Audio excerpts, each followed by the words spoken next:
Bonjour tout le monde. Bienvenue à notre 5e épisode déjà de la série Virage. Merci d'être avec nous ce matin pour cette conférence. Virage est une série qu'on espère nous permettra de réimaginer le Nouveau-Brunswick dans un contexte post-pandémie. Virage, c'est 8 conférences avec 8 enjeux précis au Nouveau-Brunswick, avec des invités puis des experts du domaine. Ce matin, on discute d'éducation et de formation et d'emploi. Plus précisément, quel programme d'emploi et d'études postsecondaires mérite d'être mis en place? Donc, je me présente, je m'appelle François Poirier, je suis un étudiant en marketing à l'Université de Moncton. Je suis passionné de politique puis du monde des affaires, donc c'est moi qui est le modérateur pour Virage du côté francophone. Je vous rappelle que Virage, c'est des conférences qui sont enregistrées puis qui sont redisponibles pour revisionnement sur viragenb.ca. On a eu plusieurs conférences bien intéressantes à partir de maintenant, donc je vous invite fortement de vous diriger sur notre site web pour aller les voir si vous les avez manqués. Suite à la conférence d'aujourd'hui, on se dirige encore une fois en studio avec Kodiak FM en collaboration avec l'Association des radios communautaires acadiennes du Nouveau-Brunswick pour l'enregistrement du balado Virage, reprise et réimagination du Nouveau-Brunswick, qui sera animé par Anthony Asdor. Le podcast, c'est vraiment intéressant. Si vous n'avez pas encore eu la chance de l'écouter, prenez le temps. La conférence, ça passe vraiment vite. Oui, vous êtes bombardé d'informations, mais le balado, c'est vraiment quelque chose qui vous aide à comprendre mieux l'ensemble de la discussion. Donc, les podcasts sont disponibles sur Spotify, Apple Podcasts, Google Podcasts, puis encore une fois, tous les liens sont disponibles sur notre site web viragenb.ca. Donc, avant d'aller plus loin, on aimerait vraiment reconnaître les partenaires derrière cette initiative. Le Conseil économique du Nouveau-Brunswick, le Conseil d'entreprise du Nouveau-Brunswick, le Canadian Manufacturers and Exporters, Tech Impact, le Conseil multiculturel du Nouveau-Brunswick, la Chambre des commerces de Moncton, Fredericton et Saint-Jean, la Chambre des commerces de l'Atlantique, le Pondish Panday Center at the University of New Brunswick et nos partenaires au gouvernement du Nouveau-Brunswick et de l'APECA. Donc, pour rendre la conférence un petit peu plus interactif, on a encore une fois des petites questions pour vous, un petit sondage qui devrait apparaître à votre écran sous peu. Donc, on vous invite à les répondre, puis les résultats, c'est quelque chose, encore une fois, qu'on va discuter là, avec nos panélistes plus tard dans la conférence. Pour vous mettre en contexte, ceux qui n'étaient pas aux conférences les dernières fois, avec la série Virage, on essaie non seulement de s'orienter vers le changement, mais c'est aussi de comprendre les actions qui nous ont amenés dans la situation actuelle de notre province. Pour structurer les conférences, le comité organisateur s'est vraiment basé sur les 4 nobles vérités. La première puis la deuxième, c'est surtout ce qui est abordé par la présentation que vous allez voir de nos panélistes puis de notre économiste Richard Saillant. La première, c'est quoi les problèmes ou les difficultés qui nous tirent vers l'arrière? Quelle est la douleur du Nouveau-Brunswick? La deuxième, c'est qu'est-ce qui cause ces problèmes? Puis la troisième puis la quatrième, c'est ce qu'on espère qui sera adressé vraiment par l'entremise du dialogue avec vous, le public. Qu'est-ce qui résout ces problèmes? Puis comment on assure des actions puis de l'engagement. Donc, c'est vraiment pour qu'est-ce que le futur nous réserve. Finalement, on veut votre engagement. On vous encourage de participer. Dans le bas de votre écran, vous allez voir, il y a une petite fonction questions-réponses dans Zoom, là, juste en bas à la droite. C'est fonction Q&A. C'est là où vous pouvez poser vos questions. Tout au long de la présentation, s'il y a des questions qui vous viennent en tête, posez-les. On va faire notre possible pour que les conférenciers puissent les répondre en temps réel. Si jamais vos questions ne sont pas répondues pendant la conférence, on va les emporter directement au balado pour justement creuser dans les détails de ce qui aura été mentionné pendant la conférence. Donc, encore une fois, on travaille avec la technologie. Il peut toujours avoir des petits pépins techniques, mais on a une merveilleuse équipe derrière nous. Donc, s'il y a quoi que ce soit, restez avec nous, puis on va faire notre possible pour réparer ça. Donc, avec tout ça, ça me fait vraiment plaisir de vous présenter nos panélistes. Donc, encore une fois, ce matin, on a Richard Saillant avec nous. C'est un économiste et consultant en politique publique établi à Moncton. Richard est un ancien cadre du secteur public avec 20 années d'expérience dans les secteurs gouvernemental et académiques. Il a rédigé ou édité 4 livres, y compris Au bord du gouffre, Agir dès maintenant pour éviter la faillite du Nouveau-Brunswick, et 2 pays, le Canada à l'ère de grands déséquilibres démographiques. Donc, Richard, bon matin. Bon matin, François. Donc, regarde, je vous laisse l'écran, je vous laisse nous présenter votre présentation. Oui, très bien. Alors, merci à tous d'être là. Je vais partager mon écran maintenant. Ça ne devrait pas prendre trop de temps. Voilà. Aujourd'hui, essentiellement, ce dont j'aimerais faire, c'est faire un survol des grandes tendances dans le secteur de l'éducation postsecondaire, de la formation. Pour ce qui est plus particulièrement de l'impact de la crise de la COVID sur les institutions, les établissements. On a la présence de M. Roy et de M. Zundel qui pourront, s'ils le veulent, le désirent, en discuter davantage. Donc, je laisserai les responsables en parler plus longuement. Donc, en guise d'introduction aujourd'hui, je vais voir mon écran, la technologie. Là, ça marche. En guise d'introduction aujourd'hui, j'aimerais commencer simplement en rappelant que on va parler d'économie aujourd'hui, mais il ne faut pas avoir un discours trop réducteur quand ça vient le temps de parler du secteur de l'enseignement postsecondaire, de la formation. Le rayonnement du secteur s'étend bien au-delà de l'économie. Comme vous le savez, son influence transforme nos sociétés, se projette dans pratiquement toutes les directions, que ce soit sociale, culturelle, environnementale, etc., etc. J'aime souvent, en guise d'introduction, citer l'ancien recteur de Harvard, Derek Bok, qui avait dit si vous trouvez que l'éducation vous coûte cher, vous devriez essayer l'ignorance. Donc, encore une fois, là, je ne veux pas avoir l'air d'utiliser un discours qui est trop réducteur. Mais du point de vue économique, de loin, la plus grande contribution du secteur de l'EPF, ça se retrouve dans la formation des diplômés qui, par la suite, vont appliquer leurs connaissances et ajouter au savoir tout au long de leur vie. C'est une contribution qui est difficile à mesurer exactement, mais elle est primordiale. L'université, sa plus grande contribution, et le collège bien sûr aussi, c'est l'impact structurant qu'il a sur l'économie lorsqu'on parle de contribution économique. Souvent, comme bien d'autres établissements, les universités, les collèges vont être poussés ou enclins à utiliser par exemple des arguments comme la contribution directe au PIB. Moi, j'ai un peu moins pas de patience, mais c'est pas quelque chose qui m'intéresse autant parce que être arrêté devant un feu de circulation avec la voiture qui fonctionne, ça ajoute au PIB. Donc, heureusement, la contribution du secteur de l'EPF s'étend bien au-delà de la contribution directe au PIB. Et puis, c'est une contribution qui est majeure et qui dure longtemps. Aujourd'hui, je vais essayer de faire des comparaisons entre le secteur du Nouveau-Brunswick et celui des autres provinces. Il faudra faire attention lorsqu'on va faire ces comparaisons-là. Il faut s'assurer qu'on les fasse dans un contexte approprié parce qu'il y a de nombreux facteurs qui sont en cause et je ne veux pas insinuer que je connais toutes les réponses ici. Je vais simplement présenter les différentes tendances et essayer de trouver certaines explications au pourquoi de ces tendances-là. La première tendance qu'il faut garder en tête en tout temps, c'est que la population âgée entre 18 et 24, qui est le groupe principal, groupe d'âge principal de la population étudiante, que le Nouveau-Brunswick a connu des tendances qui sont opposées, on pourrait presque dire aux antipodes de celles du Canada. Et ce graphique-là l'illustre très bien. En rouge, vous voyez le Canada avec la population âgée entre 18 et 24 ans. Il y a eu un léger déclin, pas léger, mais il y a eu un déclin vers le début des années 80, jusqu'à probablement la fin des années 80. Et ça, c'est essentiellement les baby boomers qui vieillissaient puis qui atteignaient l'âge progressivement de 25 ans et plus. Mais par la suite, grâce à l'immigration, on peut voir que le Canada pas maintenu, mais augmenté sa population de jeunes de 18 à 24 ans, puis à telle enseigne qu'elle est maintenant à peu près comparable à ce qu'elle était au moment du pic du baby boom, lorsque les baby boomers avaient entre 18 et 24.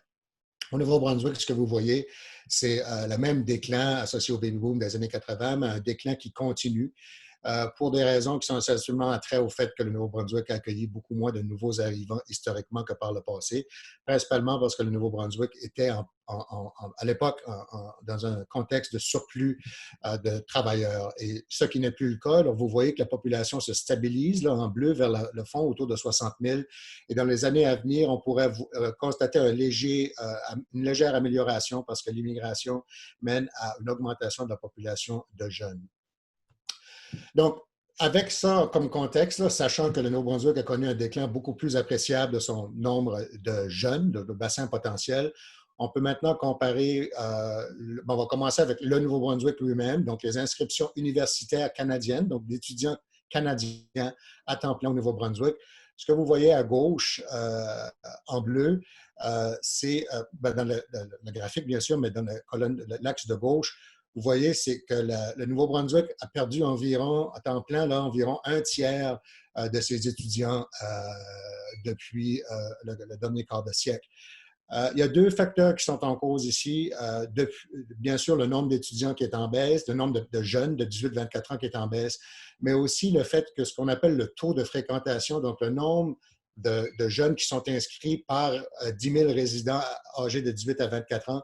Depuis, je dirais, 2006-2007, il est en baisse. Donc, la ligne bleue que vous voyez qui décline pour deux raisons. La première, c'est le nombre de jeunes qui est plus faible. Le deuxième, c'est que la proportion de jeunes qui vont à l'université est en diminution.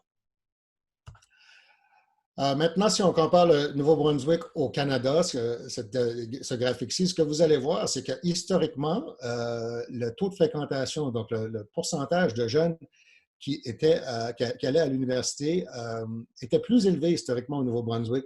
Puis depuis 2009-2010, on constate que la tendance s'est inversée. Maintenant, le Nouveau-Brunswick, son taux de participation est inférieur à celle du Canada et son taux de participation décline, ce qui peut être un peu inquiétant. Donc, il faudra peut-être discuter là, des raisons qui expliquent ce phénomène-là.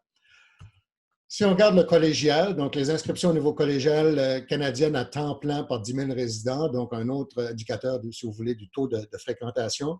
Ce qu'on remarque, c'est que la ligne rouge, c'est le Canada dans son ensemble.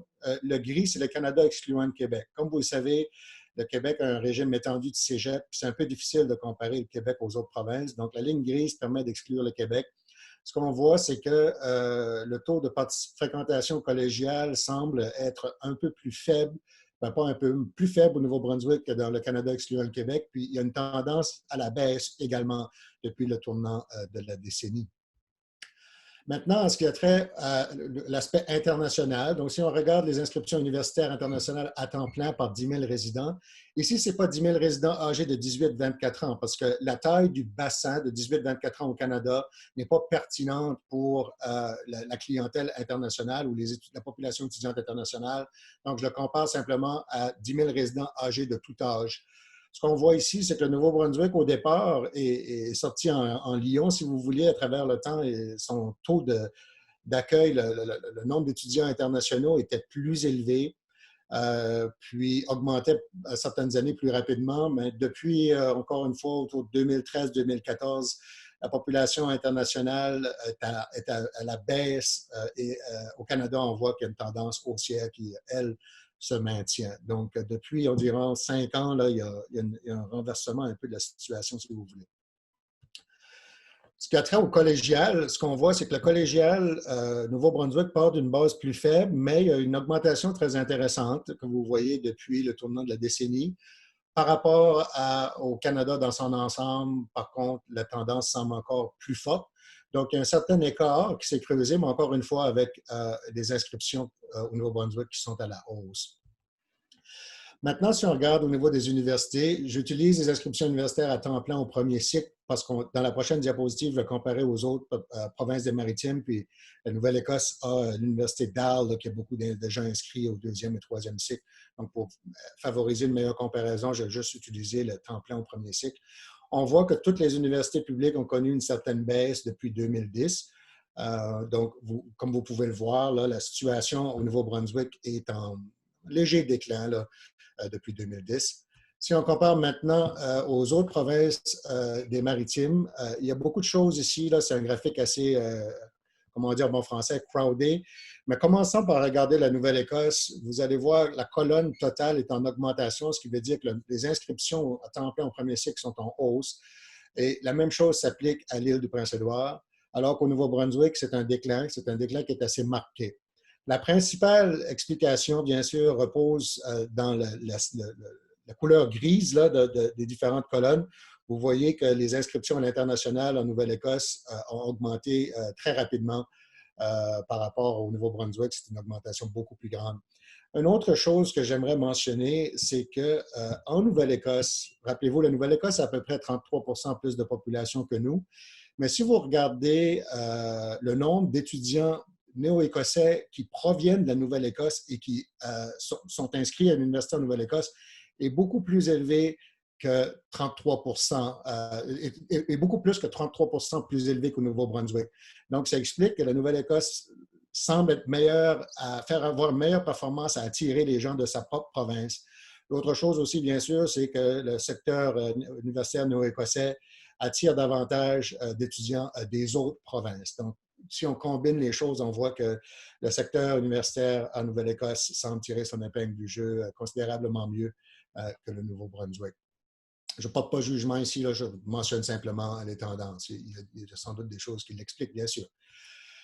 Rapidement, les revenus de fonctionnement des établissements d'enseignement universitaire. On voit ici en millions de dollars constants de 2018, il est important de tenir compte de l'inflation.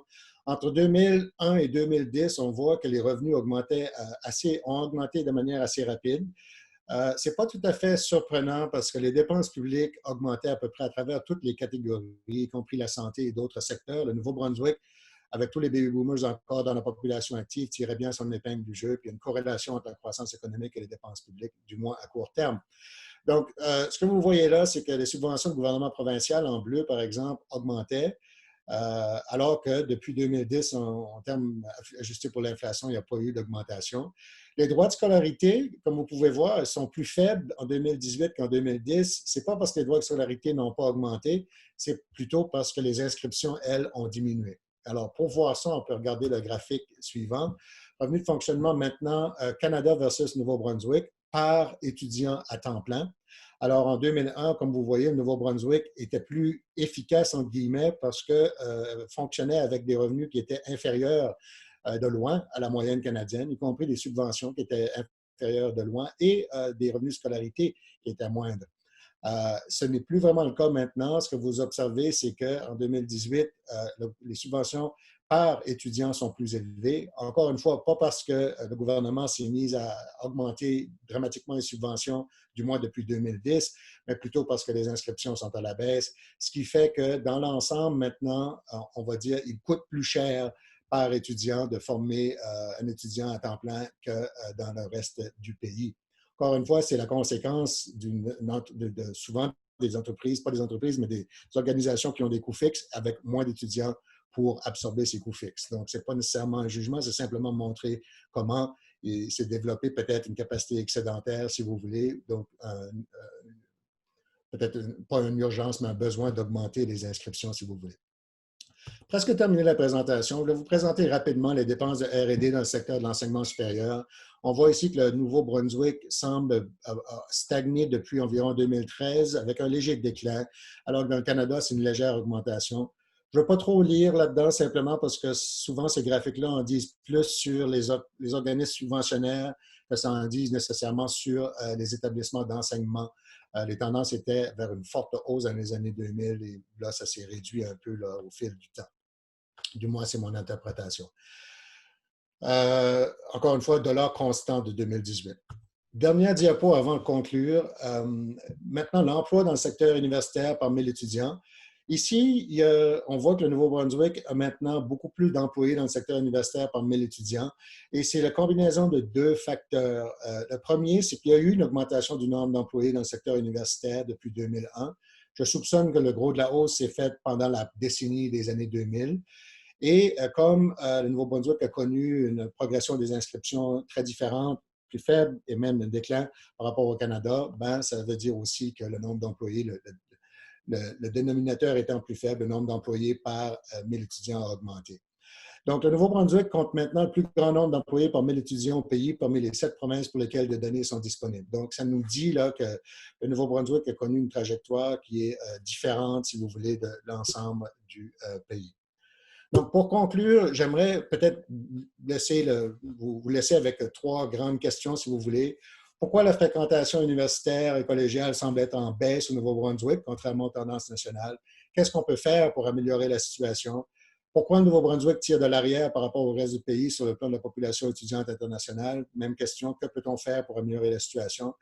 Et enfin, une question plus large, le contexte financier est difficile, il va être aggravé par la crise de la COVID-19. Alors, comment assurer la pérennité du secteur de l'EPF, maximiser son rayonnement, faire en sorte qu'il aide encore mieux le Nouveau-Brunswick à s'ajuster à ces défis?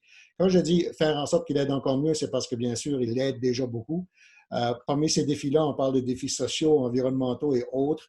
Et puis, à cet égard-là, j'aimerais, par exemple, saluer l'initiative récente de l'Université de Moncton, qui, si je comprends bien, a choisi de vouloir accueillir davantage d'étudiants internationaux pour les former en sciences infirmières, justement, parce qu'on sait qu'il y a pénurie d'infirmiers et infirmières. Donc, c'est un exemple de collaboration que l'on peut, innovatrice, que l'on peut mettre en œuvre pour justement mieux encore desservir les besoins de la province.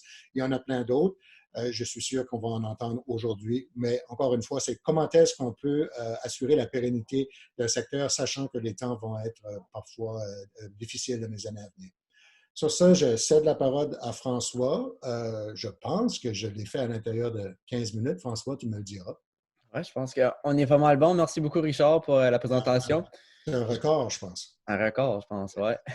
Je vous rappelle au public que vous pouvez toujours poser vos questions sur la petite fonction questions-réponses. On a déjà des questions qui rentrent, mais on revient avec Richard sous peu pour les répondre. Donc, notre premier invité aujourd'hui, M. Pierre Zundel, a été président de l'Association des collèges et universités catholiques du Canada, président du Consortium des universités de la francophonie ontarienne et dirigeant du conseil de direction de la Société de développement du Grand Sudbury. En 2003, il a reçu le prix national 3M pour l'excellence en enseignement de la Société pour l'avancement de la pédagogie dans l'enseignement supérieur. Et en 2002, le prix de leadership en enseignement de l'Atlantic Association of Universities. Il a également été fondateur et doyen du Collège Renaissance de l'Université du Nouveau-Brunswick, diplômé en foresterie des universités de Toronto, baccalauréat et la maîtrise, puis à Laval pour le doctorat. Il a donné des cours dans le domaine à l'Université de Moncton, campus d'Edmundston et à the University of New Brunswick. Donc, M. Zundel, bienvenue encore une fois à Virage NB. Merci beaucoup, François. Ça me fait grand plaisir d'être là.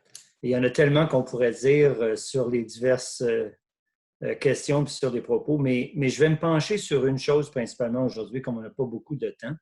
Et ce que je vais en fait vous partager, ça part du concept que la formation collégiale en particulier est vraiment destinée à préparer les gens pour la vie, mais principalement les préparer pour le marché du travail pour qu'ils puissent bénéficier d'une autonomie économique, financière, etc.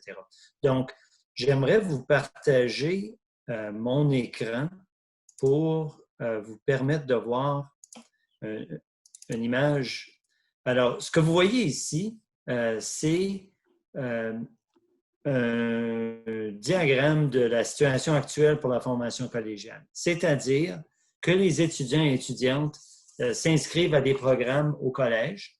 Ce qu'ils savent au moment où ils s'inscrivent, c'est que s'ils connaissent un succès dans leur programme, ils vont aboutir dans un bassin de diplômés. Donc, ils vont avoir une certification, puis ils vont être dans ce bassin-là. À peu près 92% des étudiants dans le bassin vont éventuellement trouver un emploi dans leur domaine. Mais néanmoins, il y a un élément de risque pour l'étudiant qui s'engage dans un programme parce qu'il ne sait pas s'il va aboutir dans un emploi ou non. Donc, pour les entreprises, puis je dis les PME ici, ça pourrait être tous les employeurs en fait, eux aussi, quand ils ont un besoin, ils vont piger dans le bassin des diplômés, mais à ce moment-là, ils doivent faire concurrence à d'autres entreprises du Nouveau-Brunswick, mais aussi à d'autres provinces. Et dans certains cas, on pense par exemple aux gens qui sont dans les domaines de la santé à l'international. Donc, c'est un défi pour eux dans un contexte de pénurie de main-d'œuvre. Ils n'ont pas aussi nécessairement toujours exactement le profil de compétences et d'expérience qu'ils voudraient avoir dans leurs employés lorsqu'ils embauchent dans le bassin comme ça. Et dans certains cas, on a une situation un peu aberrante où il y a un énorme besoin pour des gens chez les employeurs dans un certain domaine et où on n'arrive pas à recruter au collège à cause des gens pour ces programmes-là. Donc, on recherche un modèle. Moi, je propose un modèle, une série de modèles qui pourraient améliorer cette situation-là.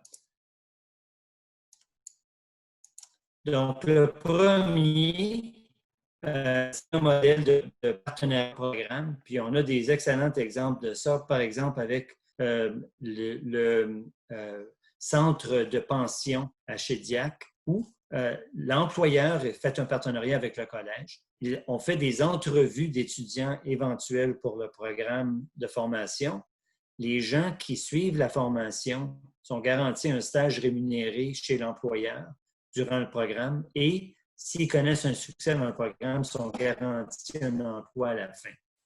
Pour l'étudiant qui s'inscrit, ça enlève le risque qui est associé à être diplômé, être dans le bassin des diplômés, mais ne pas avoir d'emploi. Également, parce qu'il y a un stage rémunéré, ça réduit la barrière qui est associée aux frais de scolarité pour la formation.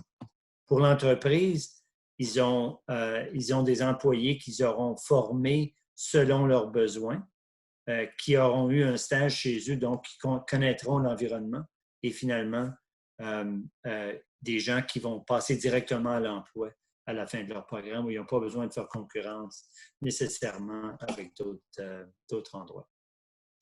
Un deuxième, ça c'est un programme qu'on a déjà en place à certains endroits. Un autre beau modèle, c'est celui-là d'enseignement en lieu de travail. Dans notre campus d'Edmundston, par exemple, en dessin industriel, on a un programme dans lequel nos étudiants vont faire une partie de leurs études dans l'entreprise. Donc, dans ce cas-ci, une des entreprises, par exemple, c'est Patterson Signs, un gros employeur de la région du Nord-Ouest, qui accueille des étudiants quelques jours par semaine, qui font leur formation et leur travail pratique durant leur programme, encore sur les lieux de l'employeur, qui réduit le risque que l'étudiant ne comprenne pas le milieu de travail et en même temps qui fournit une pipeline d'employés prêts à travailler pour les employeurs. Ça, c'est deux exemples concrets qui existent actuellement. Pour moi, le modèle idéal intègre ces différentes composantes-là, mais ajoute à ça deux capacités qui existent dans les collèges que je n'ai pas mentionné encore. Le premier, c'est celui-là de la recherche appliquée et de l'innovation. Alors, le CCNB, par exemple, le CCNB Innove, son unité qui fait du travail d'innovation avec un grand nombre d'entreprises, par exemple 40 à 50 projets par année, qui leur aident à intégrer des nouvelles technologies pour rendre leur travail plus productif et plus sécuritaire. Également, notre unité de formation continue, CCNB Continuum, qui fait de la formation à contrat dans le domaine des langues ou dans toutes sortes d'autres domaines, plutôt des contrats de courte durée, formation sur mesure pour les employeurs. Quand on combine le modèle que je vous ai décrit tantôt, c'est-à-dire des partenariats pour les programmes de formation, de l'enseignement en lieu de travail, et on enrobe ceci avec les services de CCNB Continuum, de CCNB Innove dans notre cas. Vraiment, on est capable d'offrir un ensemble de services aux employeurs de la province qui leur permet finalement de recruter les gens dont ils ont besoin pour relancer l'économie et la société et fournir aussi des occasions aux Néo-Brunswickois et Néo-Brunswickoises de se trouver un emploi productif, sécuritaire dans le milieu du travail. Donc, ça, c'est un modèle que je crois qui pourrait définir l'avenir de la formation collégiale. Essentiellement, ça fait du collège le département de ressources humaines ou d'innovation des employeurs du Nouveau-Brunswick. Alors, je m'arrête là-dessus, François. Merci beaucoup, Pierre. On va poursuivre avec notre deuxième invité. Loki Kosendwe est détentrice d'un diplôme en biologie-chimie. Originaire de la République démocratique du Congo, elle a récemment gradué à l'Université de Moncton dans le programme de baccalauréat en travail social, dans lequel elle fut vice-présidente externe, représentante des étudiants de 5e année et ambassadrice du Consortium national de la formation en santé. Ancienne agente de projet Dialogue Plus de Moncton, Loki avait en charge la coordination et la réalisation des activités qui visent la sensibilisation contre le racisme et la discrimination. Animée par les luttes féministes, Loki est une activiste et une militante impliquée dans les activités qui font la promotion de l'égalité des genres des personnes dans toute leur diversité. Ses nombreuses implications lui ont valu le prix de championne de la diversité culturelle pour l'édition 2019 dans la catégorie étudiante, mais également le prix de mérite 2020 de l'École de travail. Donc, Loki, bienvenue à Virage NB. Oh, vous pouvez désactiver votre micro. Yeah. Merci beaucoup, François. Pour commencer, je veux vraiment remercier M. Richard pour le base de fondement qu'il nous a vraiment mentionné. Surtout le fait qu'il a mentionné tantôt que la population internationale avait baissé depuis 2010 au niveau de des universités, mais on remarque une hausse au niveau des inscriptions au collège. Et quand je savais que j'allais passer au virage, je m'amusais un peu à poser des questions ça et là. Et ça m'a permis un peu de comprendre un peu aussi ces changements.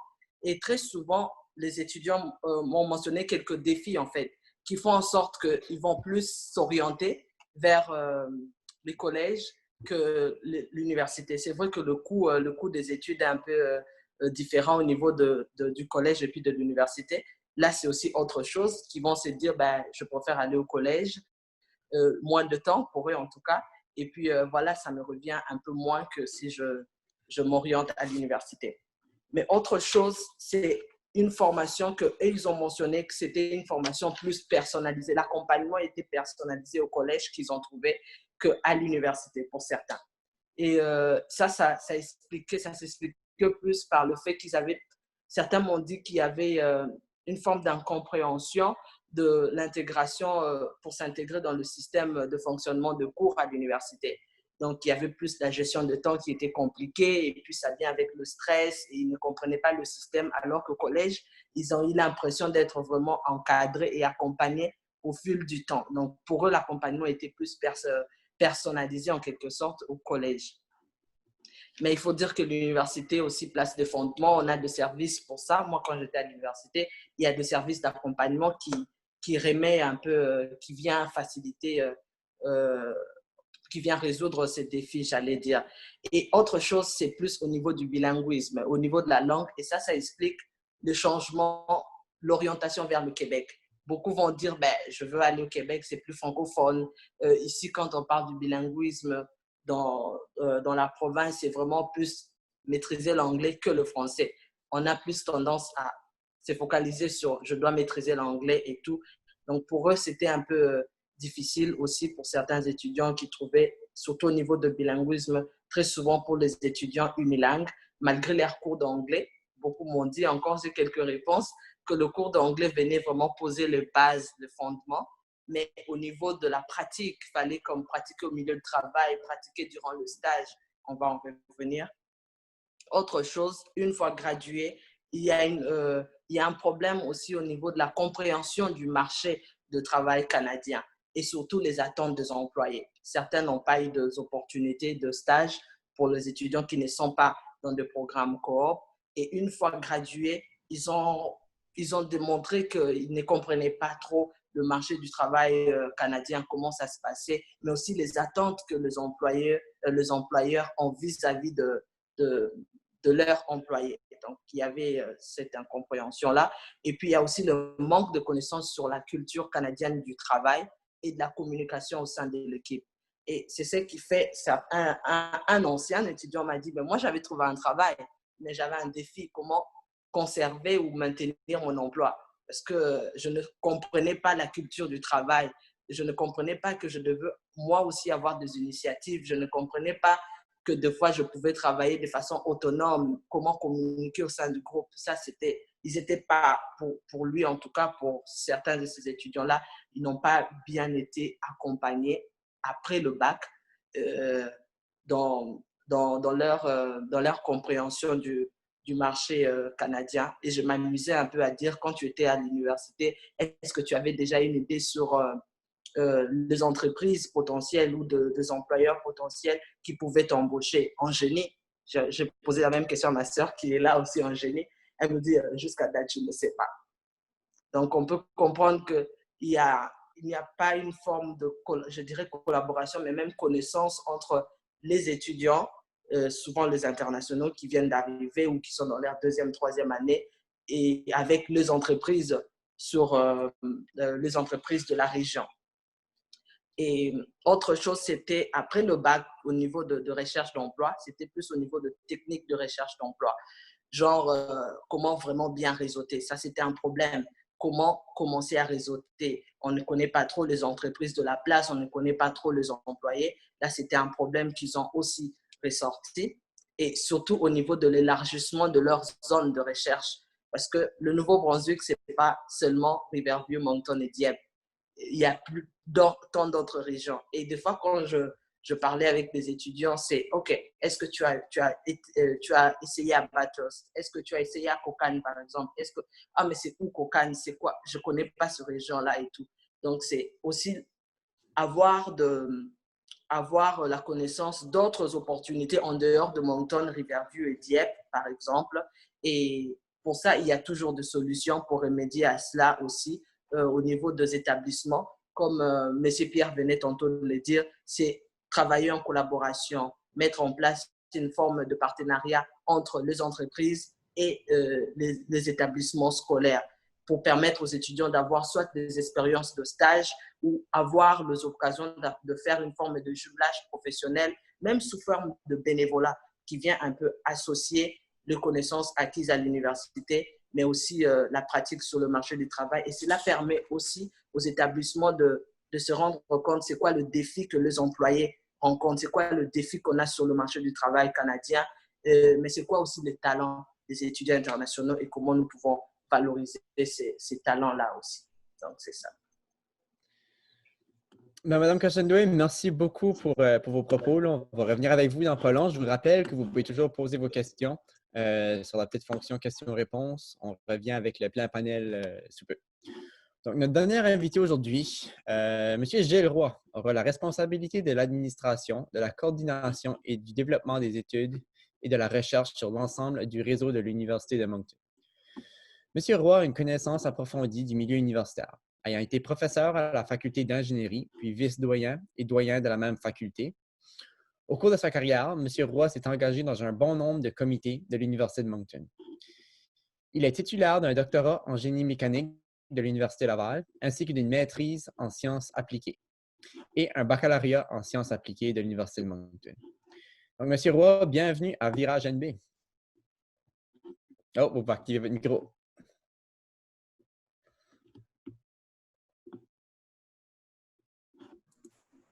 Bon, vous m'entendez? Je vous entends. OK, parfait. Merci beaucoup, François. Je vais essayer en 5 minutes de résumer un peu mes réflexions sur le secteur de l'éducation postsecondaire, la formation et du travail, et ce, particulièrement dans le contexte de l'ère post-COVID-19. Donc, à la base, l'éducation est la pierre angulaire de toute société développée.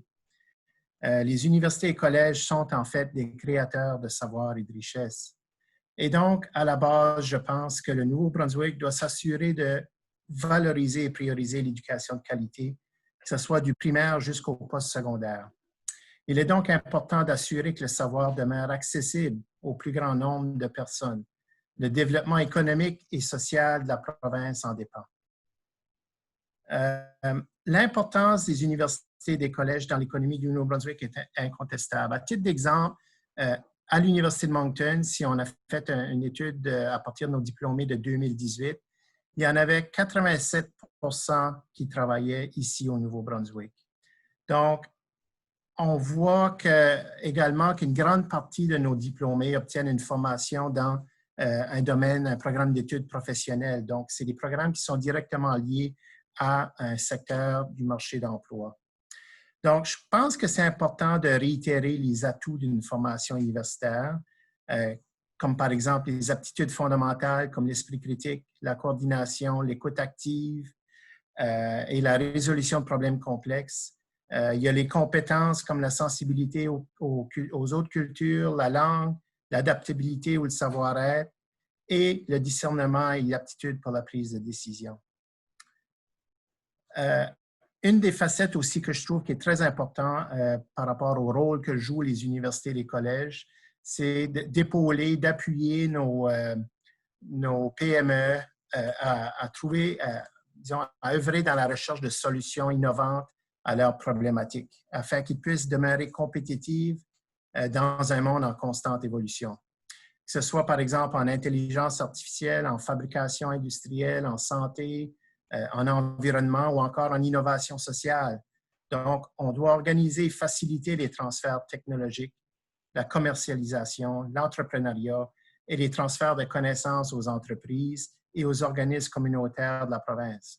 À titre d'exemple, dans le contexte actuel de la COVID, il y a une équipe de chercheurs ici à l'Université de Moncton qui a travaillé à développer un outil qui permet de détecter la présence du coronavirus dans les personnes par l'entremise d'une analyse des images des poumons du patient. Donc, on voit que les solutions aux problèmes actuels et futurs de la société sont typiquement élaborées dans les universités et les collèges. Donc, comme on peut voir, les universités et les collèges sont de véritables moteurs de développement économique et communautaire. Donc, ils génèrent de la richesse dans toutes les régions du Nouveau-Brunswick. Donc, il faut vraiment développer nos capacités d'innover afin d'assurer cette vitalité continue de nos universités et collèges. Donc, le défi collectif de nos institutions postsecondaires acadiennes et francophones consiste à ce que la qualité de l'enseignement, les activités de recherche et les services offerts à la collectivité ne soient pas compromis. Donc, les défis à relever sont nombreux. Donc, je peux peut-être en énumérer quelques-uns. Donc, il y a le recrutement de l'effectif étudiant, Richard en a parlé, donc que ce soit au niveau domestique ou international. L'offre des services de qualité, notamment à l'appui à la réussite. Donc, il y a des défis qui sont reliés, par exemple, à la santé mentale, aux accommodements. L'actualisation de la programmation. Donc, les collèges, je pense qu'ils sont mieux adaptés à faire ce virage-là que les universités. Donc, nous, dans le contexte universitaire, il faut innover dans toute la question de l'actualisation de la programmation. Donc, l'expérientiel est de plus en plus important. Donc, il faut mettre ça à l'avant-plan pour préparer nos étudiantes et nos étudiants à intégrer le marché du travail. Donc, il y a toute la question de la reconnaissance officielle de l'apprentissage expérientiel. Donc, ça aussi, c'est un avenue qu'on doit travailler dans les prochaines années. J'aimerais, pour terminer, faire suite un peu à la présentation de Richard et celle de Loki, surtout concernant la question des inscriptions dans les universités et collèges au Nouveau-Brunswick en particulier et l'importance du recrutement à l'international. Donc, à l'Université de Moncton, donc, on a réussi, en partie du moins, de compenser pour la diminution graduelle des inscriptions néo-brunswickoises au fil des 10 dernières années en raison de nos réalités démographiques acadiennes, comme l'a si bien illustré Richard. Donc, aujourd'hui, notre effectif étudiant provenant de l'international est aux environs de 22 % de notre population étudiante totale. Donc, ces étudiants nous proviennent de la francophonie mondiale et, dans le fond, pourraient permettre de compenser pour les défis démographiques que nous avons dans la province. Puis je dois dire, puis je suis d'accord avec les propos de Loki à cet effet-là, mais je suis quand même confiant qu'il y a une bonne proportion de ces jeunes-là voudraient demeurer au Nouveau-Brunswick après l'obtention du diplôme, qui aimeraient s'installer ici. Mais ce que je m'aperçois, et je l'ai vu lorsque j'étais doyen de la faculté d'ingénierie, donc on avait beaucoup d'étudiants de provenance internationale, c'est qu'il faut, je pense, travailler ensemble pour développer des meilleures stratégies, des stratégies provinciales pour permettre une meilleure intégration de ces nouveaux venus à l'intérieur de notre économie provinciale. Donc, que ce soit en collaboration avec les PME, avec la province et les différents intervenants des milieux d'affaires, par exemple. Donc, en terminant, je pense qu'on a des questions à se poser en tant que société, à savoir quelle est la place qu'on veut que l'enseignement postsecondaire prenne en Acadie et au Nouveau-Brunswick. Donc, le financement de nos institutions postsecondaires doit être abordé. On va avoir des choix difficiles à faire dans les prochaines années. Donc toute la question de l'accessibilité, la programmation, le recrutement à l'international, les services aux étudiants. Donc, je pense honnêtement qu'avec des données probantes comme celles que nous a présentées ou proposées Richard, donc on pourra apporter les changements qui seront nécessaires. Donc, voilà, François. Merci beaucoup, M. Roy. Je pense qu'à ce point-ci, on va ramener tous les panélistes parce qu'on a quand même plusieurs questions intéressantes du public qui rentrent. J'aimerais commencer justement avec ce que Loki a mentionné. Là. On parle aussi là, de difficultés de la compréhension du marché du travail, puis qui est vraiment un défi présent pour les étudiants internationaux. Puis justement, je vais diriger la première question à Loki. Qu'est-ce qu'on pourrait faire pour assurer une meilleure intégration des étudiants internationaux dans le marché du travail, puis plus précisément en région, comme que vous l'avez mentionné, qui est un grand défi? Pour cette question, je veux complètement rejoindre M. Pierre. C'est vraiment l'apprentissage dans le milieu de travail, c'est le stage. C'est en faisant le stage que les étudiants peuvent, pas seulement les internationaux, d'ailleurs tous les étudiants, je pense, après avoir accumulé une connaissance théorique, on veut le voir dans la pratique. On veut appliquer le bagage, les outils que l'Université de Moncton nous offre et on veut l'appliquer pour vraiment comprendre le contexte, comment ça fonctionne, le milieu de travail, le marché du travail canadien. C'est pendant le stage, c'est durant le stage que, par exemple, je parle de mon expérience, j'ai appris à découvrir c'est quoi le défi qu'on a en rencontre en travail social, par exemple. C'est quoi la population qui est plus touchée quand on parle de la santé mentale, quand on parle de l'utilisation ou l'abus de drogue. C'est dans le milieu de stage que j'ai appris ça. Et finalement, j'ai compris que pour accompagner ces gens-là, c'est limité à seulement le baccalauréat, c'est bien, mais peut-être pour m'outiller davantage, je dois avancer un peu vers la maîtrise. J'ai appris tout ça dans le milieu de stage. Donc, vraiment, les intégrer dans la pratique au milieu du travail. L'apprentissage au milieu du travail, c'est très important pour comprendre comment ça fonctionne, déjà, la structure de l'équipe en général et comment ça fonctionne. C'est quoi travailler au Nouveau-Brunswick? C'est quoi faire un stage dans des entreprises au Nouveau-Brunswick? C'est quoi de valeurs que j'ai besoin? Et on arrive à comprendre aussi c'est quoi le défi que mon employeur ou dans tel établissement on rencontre et comment je peux améliorer ça en tant que futur employé aussi ou en tant qu'étudiant.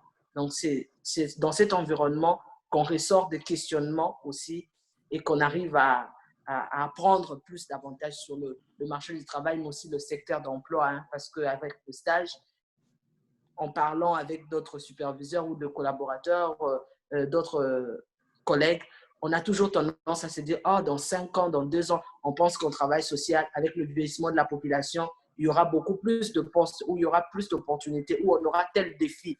Et ça permet d'orienter aussi les étudiants. Vraiment, le stage, c'est important. Monsieur Roy, du côté universitaire, avez-vous quelque chose à ajouter là-dessus? Oui, je suis tout à fait d'accord avec ce que tu viens de dire. Puis, je pense, puis j'en ai pas parlé directement dans ma présentation, mais j'aimerais revenir à un point que Richard a mentionné tout à l'heure, d'un exemple de solution que l'Université de Moncton aimerait apporter. C'est que, par exemple, dans un domaine comme les sciences infirmières, où il y a un besoin criant, il y a une pénurie d'infirmières et infirmiers immatriculés. Donc, l'idée qu'on avait, c'était de proposer un plan de recrutement à l'international. Mais ce plan de recrutement-là serait fait avec ou en collaboration avec la province et aussi avec, par exemple, le réseau de santé vitalité qui, on irait chercher des personnes qui viendraient faire leur éducation ici. Puis, j'ai vu une question tout à l'heure par rapport aux frais de scolarité. Avec des frais, ils paieraient les frais canadiens, donc le différentiel serait payé par la province. Puis, il y aurait un engagement de la part par exemple, du réseau de santé vitalité d'embaucher ces jeunes-là une fois qu'ils ont terminé leurs études universitaires.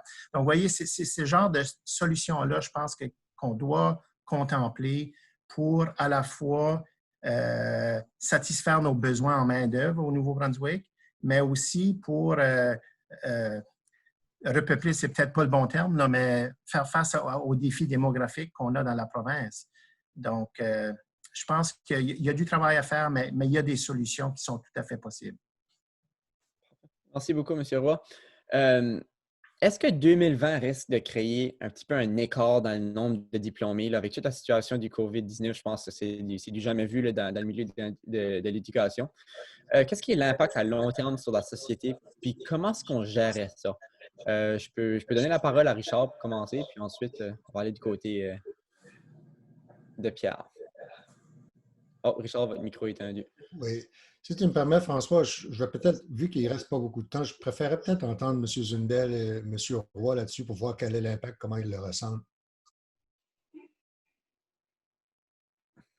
En fait, moi, je peux vous dire, on a fait des miracles depuis le mois de mars. Puis on va diplômer, en fait, au-delà de 1000 étudiants. On s'attendait, s'il n'y avait pas eu la COVID, on se serait attendu à diplômer à peu près 1100 personnes cette année. On va en diplômer un petit peu plus que 1000. Donc, certainement pour la classe de 2020, on ne s'attend pas qu'il va y avoir des gros impacts au niveau de la disponibilité de finissants diplômés. Pour les années subséquentes, on ne sait pas encore. On va voir qu'est-ce que l'automne va faire. Moi, ce qui m'inquiète le plus actuellement, c'est le recrutement à l'international.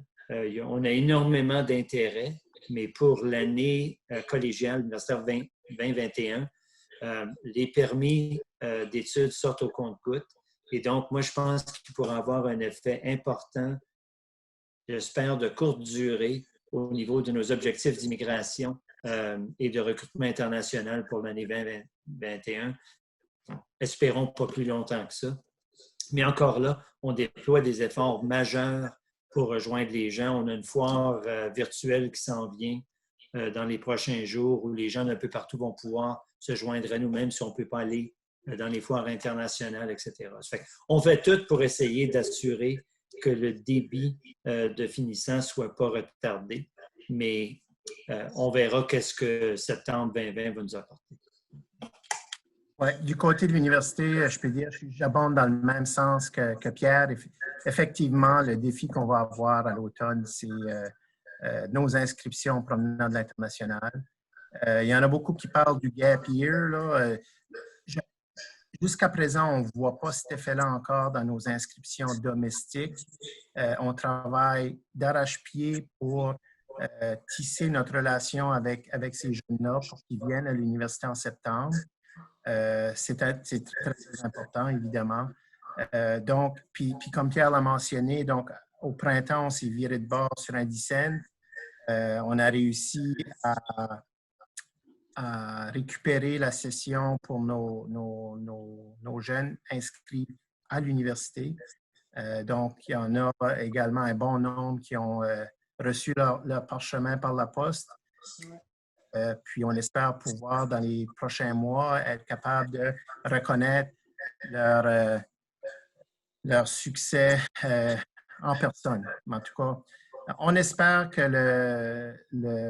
l'impact ne se fait pas sentir trop à long terme, mais c'est comme Pierre l'a mentionné, c'est vraiment le défi, ça va être au niveau des nouvelles inscriptions provenant de l'international au mois de septembre, justement en raison de l'émission des permis d'études et aussi à savoir si les frontières vont être ouvertes ou pas. Parfait, merci. Richard, au début de la présentation, a manqué que oui, il y a beaucoup de fréquentation dans les établissements postsecondaires qui sont en baisse. Qu'est-ce qu'est le rôle de la formation continue au niveau des inscriptions puis du nombre de personnes dans le système? Richard, je vous donne la parole, si vous voulez. Très rapidement. Je n'ai pas mentionné cet aspect-là parce que je n'avais que 15 minutes. Le rôle est fondamental. Et puis, je sais très bien que à la fois le collège et l'université remplissent ce rôle-là, effectivement. Peut-être dernier commentaire, parce que je vois encore que le temps passe. Mon inquiétude par rapport à la fréquentation dans le post-secondaire à ce moment-ci, c'est d'essayer de comprendre ce qui motive cette chose-là. Il y a sans doute des facteurs démographiques. Les emplois sont plus disponibles qu'ils l'étaient auparavant, donc peut-être que la fréquentation du collégial s'explique un peu comme ça. Mais mon inquiétude, c'est si la formation postsecondaire est centrale à notre avenir, comme on a dit, c'est la pierre angulaire, et que notre fréquentation est à la baisse, il y a un risque qu'on ait une génération, ce ne sera pas une gap year, mais qu'on ait une génération moins instruite, pas moins instruite dans ce sens, mais au Nouveau-Brunswick, que nos taux de fréquentation soient à la baisse. Donc, il y a une perte là, pour la société dans l'ensemble. Raison pour laquelle je pense qu'en tant que collectivité, il nous incombe d'essayer de voir le pourquoi et comment est-ce qu'on peut renverser la situation. Parce que dans le reste du pays, on dirait que la tendance est différente. Je sais qu'il y a c'est très complexe, ça ne peut pas s'expliquer dans 2 minutes, mais je crois qu'il y a quelque chose là qui peut être inquiétant à long terme. Enfin, merci. Me permettre, quelque chose? Oui, c'est ça. En fait, deux petites idées. Une, c'est que je crois dans le domaine de l'immigration, dans le domaine de l'emploi, dans le domaine de la formation, les gros avantages vont découler de concertation. Donc, tous les éléments sont en place. C'est vraiment une question de rejoindre les gens pour qu'on puisse rassembler des ensembles de services nécessaires ou de liens nécessaires pour que ça marche. Et je le vois certainement dans la question de l'immigration. Il y a beaucoup de joueurs, il y a beaucoup de silos. Et en fait, si j'avais quelque chose à dire pour l'avenir, notre tâche numéro 1 devrait être d'abattre des troupeaux de vaches sacrées qui nous empêchent de changer notre façon de travailler, puis de faire des liens nouveaux, des choses différentes. Si on peut juste faire ça, puis on a vu le gain possible durant la COVID qui vient avec une relaxation de contraintes sur ce qu'on ne peut pas faire. Et moi, je pense que si on peut conserver cette confiance-là, de laisser tomber nos vaches sacrées pour faire quelque chose de nouveau, ça va nous aider énormément à long terme.